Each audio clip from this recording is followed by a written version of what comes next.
Assalamualaikum warahmatullahi wabarakatuh.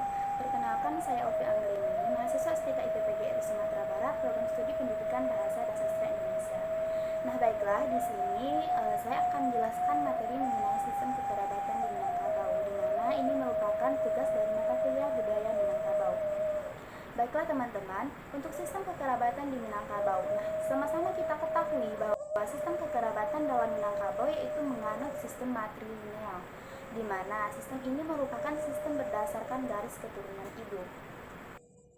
Nah, dalam sistem matrilineal ini, garis keturunan diambil dari garis keturunan, artinya anak akan mendapatkan suku yang sama dengan ibunya.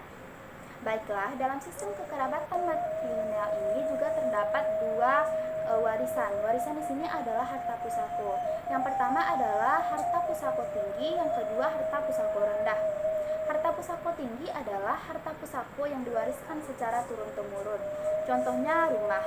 Nah, dalam Minangkabau itu biasanya rumah diwariskan kepada anak perempuan, di mana untuk harta pusako tinggi ini anak laki-laki tidak berhak menerimanya.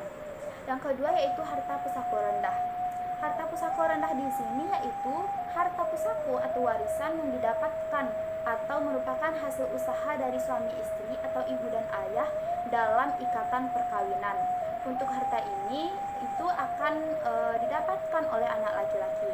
Contoh dari harta pusako rendah yaitu misalnya tanah peladangan, tanah perkebunan atau tanah pesawahan, di mana tanah itu memang dibeli dari hasil usaha ibu dan ayah kita. Jadi itu bisa didapatkan oleh anak laki-laki. Nah, selanjutnya yaitu ciri-ciri sistem kekerabatan matrilineal. Sistem kekerabatan matrilineal itu memiliki beberapa ciri-ciri. Yang pertama adalah garis keturunan itu berdasarkan garis keturunan ibu. Yang kedua, suku anak nanti akan sama dengan suku ibu atau suku anak nanti akan mengikut suku ibu. Yang ketiga yaitu perkawinan di sini bersifat eksogami. Eksogami di sini maksudnya adalah setiap orang itu diwajibkan menikah di luar suku atau dengan suku yang berbeda. Yang selanjutnya yaitu kekuasaan di dalam suku itu dipimpin oleh ibu. Yang keempat yaitu perkawinan bersifat matrilokal. Matrilokal di sini maksudnya adalah setelah melaksanakan perkawinan, nantinya sang suami akan mengikut atau akan tinggal di rumah istri. Selanjutnya adalah untuk hak-hak pusako atau hak-hak warisan. Nah, di sini harta pusako itu nantinya akan diwariskan berdasarkan garis keturunan ibu. Nah, untuk poin selanjutnya yaitu sistem perkawinan di Minangkabau. Untuk sistem perkawinan di Minangkabau itu terbagi menjadi dua juga. Yang pertama adalah kawin ideal, yang kedua adalah kawin pantang. Kawin ideal merupakan perkawinan yang sesuai dengan adat istiadat di Minangkabau, sesuai dengan anjuran dan syarat di Minangkabau. Contohnya di sini adalah perkawinan yang ideal itu adalah perkawinan yang dilakukan dengan suku yang berbeda atau perkawinan yang dilakukan bukan kawin sesuku atau kawin saudara. Yang kedua itu kawin pantang. Kawin pantang di sini merupakan perkawinan yang sebenarnya diperbolehkan tapi sebaiknya tidak dilakukan karena takutnya nanti akan merusak kepala suku atau merusak nama suku tersebut. Jadi untuk perkawinan pantang ini boleh saja dilakukan tapi lebih baik tidak dilakukan.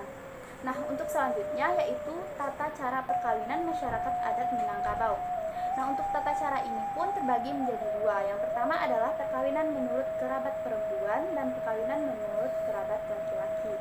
Nah, sama-sama kita ketahui bahwa untuk sistem perkawinan itu yang kedua sistem ini itu ada di setiap daerah di Minangkabau. Hanya saja untuk adatnya nanti berbeda. Tetapi tetap saja dalam perkawinan Minangkabau itu ada perkawinan menurut kerabat perempuan dan kerabat laki-laki. Selanjutnya yaitu sistem warisan di Minangkabau. Seperti yang telah kita singgung pada poin pertama, di mana warisan di Minangkabau ini terdapat dua bagian. Yang pertama adalah harta pusako tinggi dan harta pusako rendah. Nah, untuk harta warisan ini itu bisa digadaikan atau bisa dijual.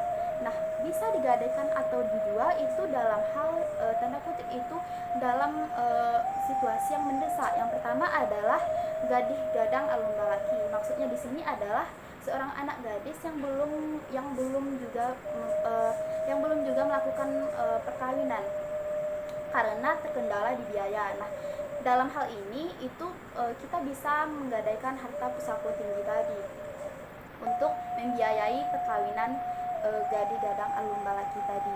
Yang kedua yaitu rumah gadang nan tirih.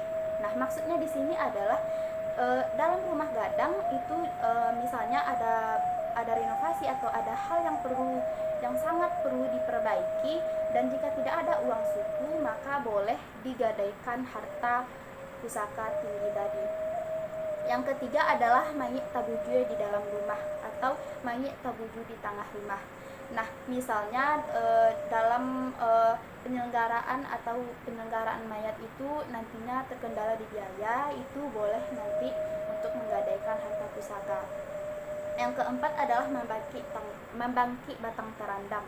Nah, maksudnya di sini adalah untuk menjalankan adat yang sudah mati atau adat dalam kaum itu tidak berjalan, itu bisa kita menggadaikan atau menggunakan uang dari harta pusaka tinggi untuk menjalankan kembali adat yang ada dalam kaum tersebut.